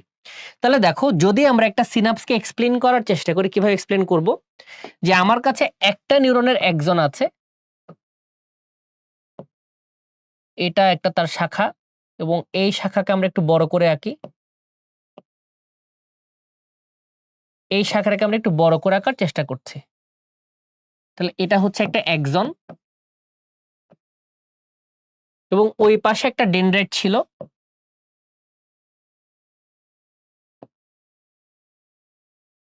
তাহলে এটা হচ্ছে একটা ডেনড্রাইট। দুইজনের মাঝখানে আমার এখন একটা কানেকশন দিতে হবে।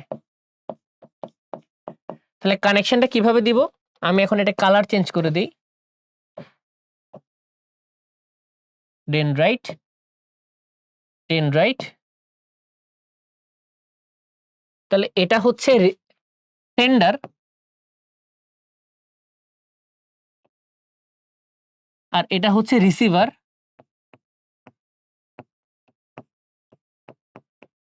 আর এদের মাঝখানে এখানে যে সম্পর্কটা আমরা ক্রিয়েট করলাম, এই যে সম্পর্কটা আমরা এখানে ক্রিয়েট করলাম, এই সম্পর্কের নামই হলো নিউরোট্রান্সমিটার, সরি সম্পর্কের নাম কি সিনাপস, নাম কি সিনাপস। তাহলে দেখো একটা সিনাপসের মধ্যে কি কি আছে, একটা সিনাপসের মধ্যে একটা সেন্ডার অংশ থাকে, আর একটাকে আমরা রিসিভার অংশ বলি। তো যেটা সেন্ডার অংশ, সে সিনাপস মানে মাঝখানে যে জায়গাটা, এই যে জায়গাটা, এটাকে যদি আমরা সিনাপস ধরি, এই সিনাপসের যে আগের জায়গাটা তার নাম হবে প্রি, প্রি মানে আগে, সিনাপসের আগে, তাহলে প্রি সিনাপটিক। আর এখানে আমরা একটা হাতলের মতো জিনিস আঁকছি এক্সচেঞ্জ করার জন্য। আমরা যখন একজনের হাত থেকে আরেকজন হাতে কোনো জিনিস দেই, তখন হাতকে আমরা খুলে এরকম করে অ্যাটাচ করি, একটা হাতল হয়, হাতলের মতো জিনিস হয়, এটাকে আমরা বলি প্রি সিনাপটিক হাতল বা প্রি সিনাপটিক নব। আর যেটাকে রিসিভ করবে তার নাম হবে পোস্ট সিনাপটিক নব, পোস্ট সিনাপটিক নব। তাহলে একটা হচ্ছে প্রি সিনাপটিক নব, একটা পোস্ট সিনাপটিক নব। প্রি সিনাপটিক নবের ভেতরে যখন কোনো ইনফরমেশন থাকবে, যে ইনফরমেশনটা প্রি সিনাপটিক নবের ভেতরে থাকে, সেই ইনফরমেশনটা পোস্ট সিনাপটিক নবে কিভাবে পৌঁছায়, কি উপায়ে পৌঁছায়। প্রি সিনাপটিক নবের ভেতরে একটা ইনফরমেশন আছে, এটা আমি পোস্ট সিনাপটিক নবে গিয়ে পৌঁছাবো, কি হিসেবে পৌঁছাবো। প্রি সিনাপটিক নব থেকে কোন একটি ইনফরমেশন যখন পোস্ট সিনাপটিক নবে যায়, এটা যায় in the form of neuro transmitter. এটা একটা কেমিক্যাল, যে কেমিক্যালটা ইনফরমেশনটাকে ট্রান্সফার করে নিয়ে যায়। তাহলে পরীক্ষায় যদি কখনো প্রশ্ন আসে নিউরো ট্রান্সমিটার কি, নিউরো ট্রান্সমিটার হচ্ছে এক ধরনের রাসায়নিক পদার্থ যা একটি নিউরন থেকে অন্য নিউরনে উদ্দীপনা পরিবহন করতে সাহায্য করে। তাহলে তুমি উদ্দীপনাকে এখানে কি হিসেবে পরিবহন করছো, তুমি এখানে উদ্দীপনাকে নিউরোট্রান্সমিটার হিসেবে পরিবহন করছো। যদি একটা এক্সাম্পল করে বলি, আমি যখন তোমার সাথে ফোনে কথা বলবো, তখন আমি যে তোমার সাথে এখনো ক্লাসে কথা বলছি, আমি কি কথা বলছি, সাউন্ড ওয়েভ বলছি। বোর্ড থেকে কোন লাইট যাচ্ছে, লাইট ওয়েভ যাচ্ছে। বাট আমার যে সাউন্ড ওয়েভ এবং এই লাইট ওয়েভ, এটা কি আকাশে বাতাসে যে সাউন্ড ওয়েভ লাইট ওয়েভ হয়ে তোমার ঘরে গিয়ে পৌঁছাচ্ছে, নাকি আকাশে বাতাস থেকে এটা কোনো রেডিও ওয়েভ হিসেবে তোমার বাসায় পৌঁছাচ্ছে? অবশ্যই রেডিও ওয়েভ। সেই রেডিও ওয়েভটা তোমার মোবাইলের ক্যামেরায় ধরা পড়ছে বা তোমার মোবাইলের অ্যান্টেনায় ধরা পড়ছে, পরে তুমি সেটাকে ইন্টারপ্রিট করে দেখছো তোমার মোবাইলে ভিডিও প্লেয়ার দিয়ে আজকের ক্লাসটা। ঠিক সেভাবে যখন কোনো একটি উদ্দীপনা সেন্ডার থেকে রিসিভারে যায়, সেই উদ্দীপনাটা কোনো উদ্দীপনা হিসেবে যায় না, সেটা নিউরোট্রান্সমিটার আকারে প্রবাহিত হয়। তাই নিউরোট্রান্সমিটার এখানে ভূমিকা হচ্ছে, নিউরোট্রান্সমিটারের কাজ একটা নিউরন থেকে অন্য নিউরনে সেই উদ্দীপনাটাকে ট্রান্সফার করা, এবং মাঝখানে যে ফাঁকা জায়গা পড়ে আছে, ফাঁকা জায়গাটাকে বলা হয় সিনাপটিক ক্লেফট। তো একটা নিউরোট্রান্সমিটারকে এই সিনাপটিক ক্লেফট সাঁতার দিয়ে পার হয়ে পরবর্তী নিউরনে পৌঁছাতে হয়, এবং এটার দৈর্ঘ্য কত, অ্যারাউন্ড 20 ন্যানোমিটার। তো পরীক্ষায় এখান থেকে প্রশ্ন আসতে পারে যে প্রিসিনাপটিক নব থেকে কি খরিত হয়, পোস্টসিনাপটিক নব কি গ্রহণ করে, মাঝখানের জায়গাটার নাম কি সিনাপটিক ক্লেফট, এবং একটা সিনাপসের খণ্ড মোট কয়টা, মোট 3টা, প্রিসিনাপটিক, পোস্টসিনাপটিক, সিনাপটিক ক্লেফট। পরীক্ষায় প্রশ্ন আসতে পারে, এবং আমি যত সম্ভব তোমাদেরকে ছোট ছোট করে ভেঙে পড়ানোর চেষ্টা করেছি। আশা করি কারো কোনো ডাউট থাকার কথা না এই জায়গায় এসে। তাহলে সিনাপসের কাজ কি, এই যে দেখেন নিউরন থেকে তথ্য স্থানান্তর করা, স্নায়ু উদ্দীপনাকে একদিকে প্রেরণ করা, বিভিন্ন প্রকার নিউরনের প্রতি সমন্বিত সাড়া দেয়, মানে নিউরোট্রান্সমিটার প্রতি সাড়া দেওয়ার চেষ্টা করে, এবং দেখো অতি উদ্দীপনা পরিবহনে বাধা দেয়। যদি কখনো কোনো উদ্দীপনা বেশি বেশি পাওয়ারফুল হয়, তখন আমাদের নিউরন ওই উদ্দীপনাকে বাদ দিয়ে দেয়। যেমন যখন তুমি খুব বেশি ব্যথা পাও, তোমাকে যখন অনেক জোরে জোরে মারবো, তখন প্রথম থেকে তোমার নিউরনটা এই জোরে ব্যথাটাকে নেওয়া শুরু করবে, পেনের স্টিমুলাসটাকে বা পেনের উদ্দীপনাকে। বাট খেয়াল করে কি কখনো দেখছো যে অনেক জোরে ব্যথা পাইলে কিছুক্ষণ পর সেই ব্যথাটা অনেক কমে আসে, সেই ব্যথাটা আর লাগে না? কেন লাগে না? যখন অনেক জোরে একটা অ্যাক্সিডেন্ট হয়, অনেক জোরে একটা আছাড় খাও, আছাড় খাওয়ার পর যে পায়ে ব্যথাটা করে, দেখবা রাত হতে হতে ব্যথাটা অটোমেটিক কমে যায়। কারণ আমাদের ব্রেন বুঝতে পারে এই উদ্দীপনাটাকে পরিবহন করে কোনো লাভ হচ্ছে না, এটা অনেক উচ্চ উদ্দীপনা, বাট এটার ফাংশন খুব কম। তাই যখনই আমাদের ব্রেন বুঝবে কোন একটা উদ্দীপনার কোনো প্রয়োজন নাই, সেটা অনেক উচ্চ উদ্দীপনা হোক, অনেক নিম্ন উদ্দীপনা হোক, যখন এরকম কোনো ইনফরমেশনকে বাদ দেওয়ার দরকার পড়বে, সিনাপস এটাকে বাদ দিয়ে দিবে, এটাকে রাখবে না। তাহলে এটা উচ্চ উদ্দীপনা হোক বা এটা নিম্ন উদ্দীপনা হোক, সিনাপস চাইলে এটাকে কি করতে পারবে? চাইলে এটাকে বাদ দিতে পারবে। তাহলে এতটুকু পর্যন্ত বুঝলাম। নেক্সট, নিউরনের ক্ষরণ, ওই নিউরোট্রান্সমিটার কি কি এখানে আছে সবগুলো নাম তো তোমার শেখার দরকার নেই, কয়েকটা কয়েকটা তোমাকে শিখতে হবে, সেগুলো বলে দিচ্ছি। তোমরা সবসময় কয়েকটা নিউরোট্রান্সমিটারের নাম শিখে রাখবা। প্রথমটার নাম হলো অ্যাসিটাইলকোলিন, এটা হচ্ছে প্রধান নিউরোট্রান্সমিটার, প্রধান। এপিনেফ্রিন শিখবা, নরএপিনেফ্রিন শিখবা, ডোপামিন শিখবা। এপাশ থেকে শিখবা হচ্ছে, এখান থেকে দেখার মতো তেমন কোনো কিছু নাই, এপাশ থেকে গাবা শিখবা। আর ওই পাশ থেকে শেখা দরকার আছে না, দেখার দরকার নেই, খালি গাবার নামটাই পড়বা। ডান। এই কয়েকটা নিউরোট্রান্সমিটারের নাম সবসময় শেখার চেষ্টা করবেন। নিউরোট্রান্সমিটারকে আবার কয়েকটা ক্লাসে ভাগ করা হয়। উত্তেজক, উত্তেজক কথাটার মানে কি? আমি তোর সাথে ফোনে কথা বলছি, ফোনে কথা বলে বললাম, ভাই আজকে রাতে এমন শুভ ভাই ফাউন্ডেশন ক্লাসে বলছে, ফাউন্ডেশন ভালো না হলে পড়াশোনা হবে না, চল দুমায়ে পড়াশোনা শুরু করি। তাহলে আমার পড়াশোনা শুরু করে আমার বন্ধু ইনস্ট্যান্ট ঘুম থেকে উঠে কাঁথা টাথা ভাঁজ করে পড়তে বসে গেছে। তাহলে আমার যে কথাটা বা আমার যে উদ্দীপনাটা, সেটাকে ওকে এক্সাইট করছে, ওকে পজিটিভ ভাইব দিছে একটা, ওকে আরো কাজ করতে উদ্বুদ্ধ করছে। দ্যাট ইজ উত্তেজক নিউরোট্রান্সমিটার। আর আমি ফোনে শুভ ভাই বলছে ক্লাসের মধ্যে, ওরে গাধা তোর দিয়ে কিছু হবে না, বাদ দে বন্ধু, চলো কালকে থেকে দুজনে বিড়ি খাই এবং চায়ের দোকান দিয়ে টং, আজকে থেকে 5 বছরের মধ্যে আমরা সুন্দর একটা ব্র্যান্ড বানাই ফেলবো চায়ের দোকানের, চল পড়াশোনা বাদ দেই। এই যে আমার কথা শুনে বা আমার তোমার বন্ধুর কথা শুনে তুমি যে পড়াশোনা বন্ধ করে দিলা, বা কোন একটা নিউরন যদি আরেকটা নিউরনের কথা শুনে কাজ করা বন্ধ করে দেয়, তার নাম হচ্ছে বাধাদায়ক। আর কিছু কিছু আছে বোধ, যে ও যে কোনো কাজ, ওসব বন্ধু থেকে তুমি ইন্সপিরেশনও পাবা, আবার মোরালও হারাই ফেলবা সে যখন কথা বলবে, ওদেরকে বোধ বলা হয়, বা উত্তেজক এবং বাধাদায়ক উভয়ই। তাহলে উত্তেজক কারা কারা আছে যদি শিখতে চাও, তোমরা এখান থেকে অ্যাসপারটেট আর গ্লুটামেটটা শিখবা উত্তেজক। বাধাদায়কের এখান থেকে গাবা শিখবা, আর বোথের এখান থেকে শিখবা অ্যাসিটাইলকোলিন, এপিনেফ্রিন, নরএপিনেফ্রিন, তিনজনের নাম পড়বা, তাইলেই হবে, আর এখানে শেখার কোনো প্রয়োজন নাই। এখন আসেন লাস্টে মেনিনজেস। হোয়াট ইজ মেনিনজেস বা মেনিনজেসের ফাংশনটা কি? তা আমরা মনে হয় সবাই মোটামুটি একটা জিনিস জানি, যখন আমরা কোন একটা অঙ্গ নিয়ে কথা বলি, যেমন আমরা যদি কখনো হার্টের কথা বলি, হৃৎপিণ্ডের কথা বলি, হার্টের কথা বলি, সেই হার্টের যে আবরণ আছে, সেই হার্টের আবরণের নাম হচ্ছে পেরিকার্ডিয়াম।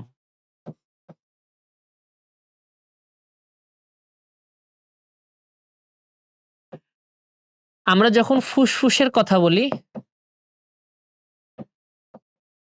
তখন ফুসফুসের আবরণের নাম হচ্ছে প্লিউরা।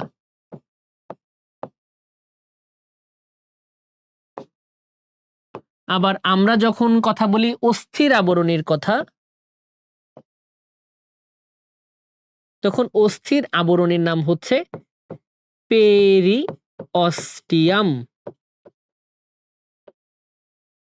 আমরা যখন লিভারের আবরণের কথা শুনি, তখন লিভারের আবরণের নাম হচ্ছে গ্লিসনের ক্যাপসুল। গ্লিসনের ক্যাপসুল। এরকম করে যখন তুমি ব্রেইন আর স্পাইনাল কর্ডের কথা বলবা, তখন এই দুইটার আবরণের নাম একই সাথে হচ্ছে মেনিনজেস।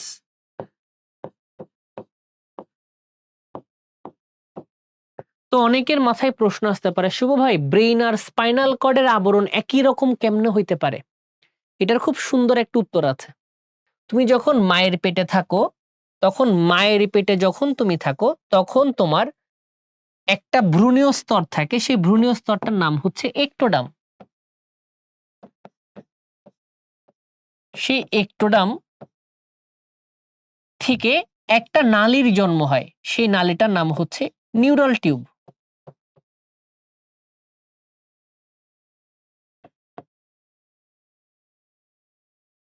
এবং এই নিউরাল টিউব নামক যে নালীটার নাম তুমি দেখতে পাচ্ছ, এই নিউরাল টিউব নামক নালীটার যে আবরণী, তার আবরণীর নাম হচ্ছে মেনিনজাস।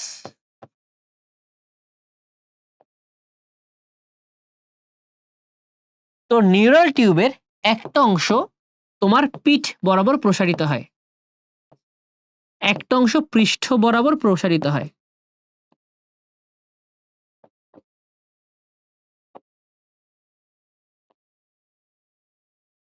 আর আরেকটা তোমার করটিকার ভেতরে প্রবেশ করে।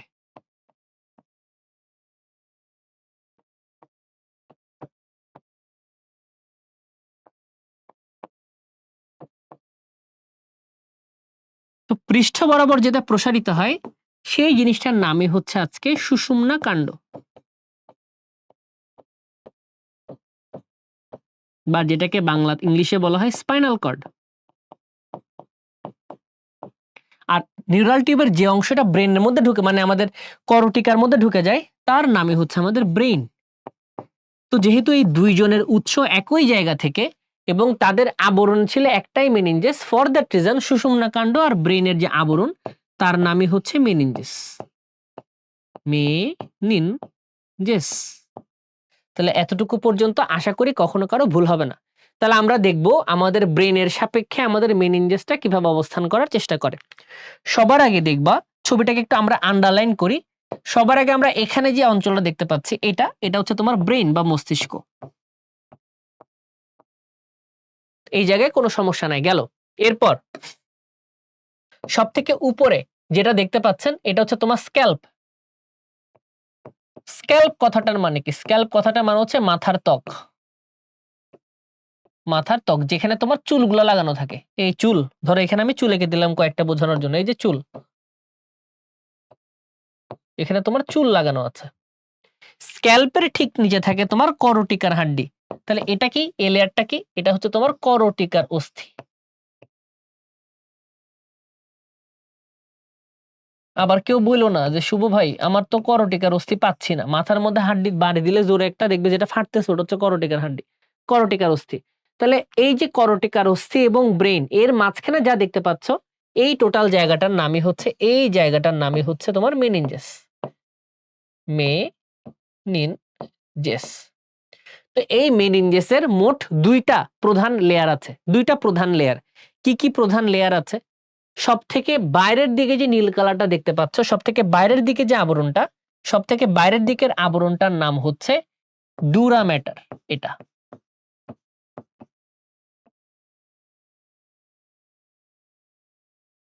সব থেকে ভেতরের দিকে যে লেয়ারটা তুমি দেখতে পাচ্ছ, এই যে সাদা কালার লেয়ারটা, এটা নাম হচ্ছে পায়া ম্যাটার।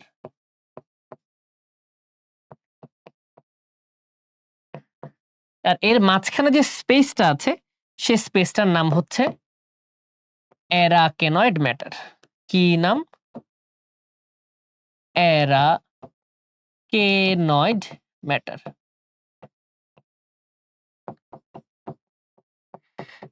তাহলে মোট কয়টা স্তর দেখতে পাওয়া যায়? মোট 3টা স্তর দেখতে পাওয়া যায়। প্রথমে হচ্ছে বাইরের দিকে ডুরা ম্যাটার, ভেতরের দিকে পায়া ম্যাটার, মাঝখানে অ্যারাকেনয়েড ম্যাটার। মনে রাখার উপায় হচ্ছে ড্যাপ। বাইরে ডুরা, ভেতরে পায়া, মাঝখানে হচ্ছে অ্যারাকেনয়েড ম্যাটার। তো পরীক্ষায় প্রশ্ন আসতে পারে যে মেনিনজেসের ইম্পর্টেন্সটা কি? তো এখান থেকে একটু করে শিখে রাখতে পারো, যখন আমাদের কোনো প্রকার অ্যানেস্থেসিয়া দিতে হয় বা ব্রেনকে অবশ করার কোনো ইনজেকশন দিতে হয় বা কোনো প্রকার চেতনানাশক ডাক্তারদেরকে পুশ করতে হয়, তখন ডাক্তাররা যে ইনজেকশনটা দেয়, সেই ইনজেকশনটা বাইরে থেকে পুশ করে এই ডুরামেটারের ঠিক উপরের জায়গাটাতে ছেড়ে দেয়। তাহলে আমাদের বাইরে থেকে যখনই কোনো চেতনানাশক দিতে হয়, চেতনানাশক, বা যখন আমরা কোনো প্রকার অ্যানেস্থেসিয়া দেই, অ্যানেস্থেসিয়া তখন অ্যানেস্থেসিয়া বা চেতনানাশক যখন আমরা পুশ করি তখন ডুরা ম্যাটার আর করটিকার অস্থির মাঝখানে ফাঁকা যে জায়গাটা সেখানে পুশ করে দেই। এই জায়গাটাকে বলা হয় এপিডুরাল স্পেস। এই জায়গাটার নাম কি? এই জায়গাটার নাম কি? এই জায়গাটার নাম হচ্ছে এপিডুরাল স্পেস। কেন এপিডুরাল স্পেস ওর নাম? কারণ ও ডুরা ম্যাটারের উপরে আছে। ডুরা ম্যাটারের উপরে যে ফাঁকা জায়গাটা তার নাম কি? Epidural space. তো যখন কোনো অ্যানেস্থেসিয়া দিতে হয় আমরা এপিডুরাল স্পেসে অ্যানেস্থেসিয়াটা দিয়ে আসি। পরীক্ষার জন্য গুরুত্বপূর্ণ। তাহলে আমরা রিক্যাপ করি। আমাদের অনেকগুলো আবরণের নাম আমরা শিখলাম। যখন আমরা ছোট থাকি, বাচ্চা থাকি বা ভ্রূণ থাকি তখন ভ্রূণ বা এমব্রায়োর যে একটোডাম থাকে সেই একটোডাম থেকে নিউরাল টিউবের জন্ম হয়। সেই নিউরাল টিউবটা পৃষ্ঠ বরাবর নামতে থাকে। এই যে নিউরাল টিউবটা পৃষ্ঠ বরাবর নামতে থাকে আর একটা অংশ উপরের দিকে উঠে মাথার করটিকাতে প্রবেশ করে। যেটা নিচের দিকে নামতে থাকে তার নাম হচ্ছে সুষুম্না কাণ্ড। আর যেটা মস্তিষ্কের ভেতর মানে করটিকার ভেতরে প্রবেশ করে তার নাম হচ্ছে ব্রেইন। তো যেহেতু নিউরাল টিউবের আবরণ নাম মেনিনজাস তাই এই দুইটার আবরণীয় কিন্তু সেম থাকে, একই জায়গা থেকে উৎপত্তি, তার নামটা কি হয়? মেনিনজাস। বাইরের দিকে ডুরা ম্যাটার, ভেতরের দিকে পায়া ম্যাটার, মাঝখানে আছে অ্যারাকনেড ম্যাটার। পরীক্ষার জন্য গুরুত্বপূর্ণ, প্রায় সময় এখান থেকে দেয় প্রশ্ন। লাস্টে হচ্ছে আমাদের আজকে স্নায়ুতন্ত্রের গঠন। এটা যদিও একটু ভুল আছে আমাদের আজমল স্যারের বইয়ে, উনি এটা ঠিক লিখেন নাই। মেইনলি প্রান্তীয় নার্ভাস সিস্টেমটা উনি ওনার বই ভুল লিখেছেন, এরকম করে কখনো ভাগ করা হয় নাই। উনি কোন একটা গুগলের সোর্স থেকে এটা খুঁজে বের করার চেষ্টা করছে এবং গুগল মনে ভুল বলছিল উনাকে। নাহলে উনি যে বই থেকে নকল করার চেষ্টা করেছে সেই বই মনে ভুল বলা আছে। বাট এই জিনিসটা আসলে ঠিক হয় নাই যে ঐচ্ছিক কারা কারা, স্বয়ংক্রিয় কারা কারা এরকম করে কখনো ভাগ করা হয় না।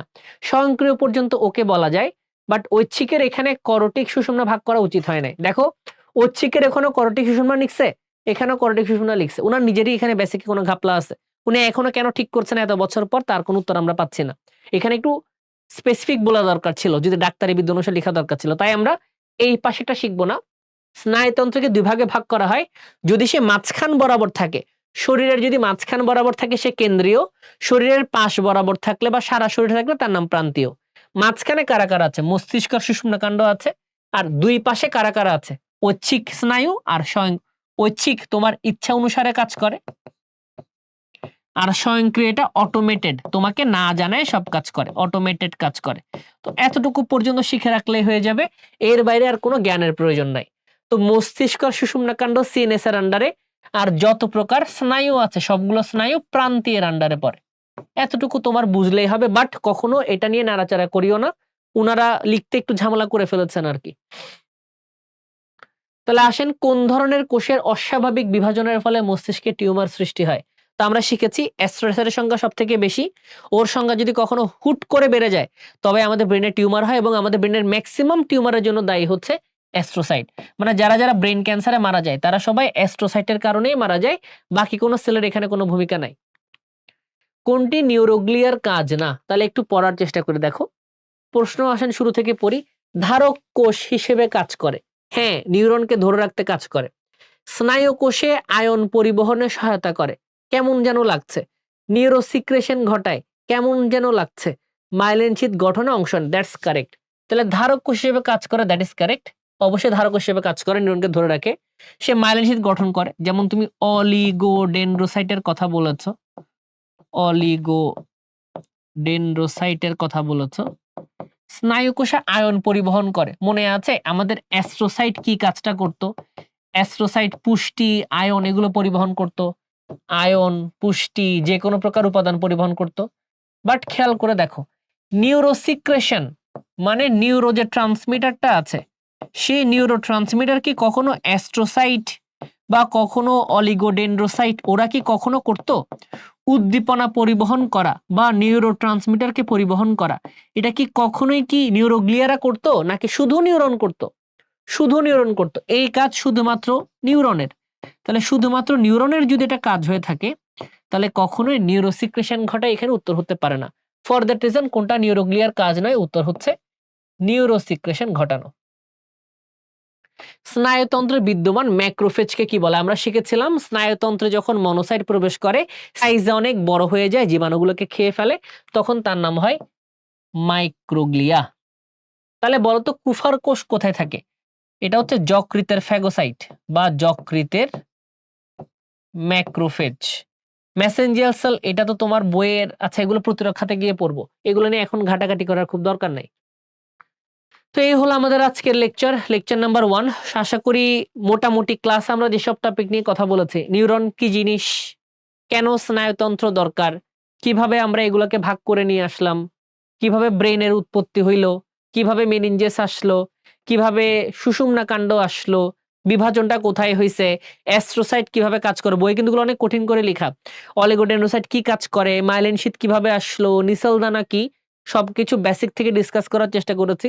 তো কেউ যদি এই লেকচারটা অন্তত 2x স্পিডে দিয়ে চোখ বন্ধ করে আধা ঘন্টা শুনে, তার মোটামুটি বই থেকে প্রায় 10 থেকে 12 পেজ একদম অ্যাবজর্ব হয়ে যায়।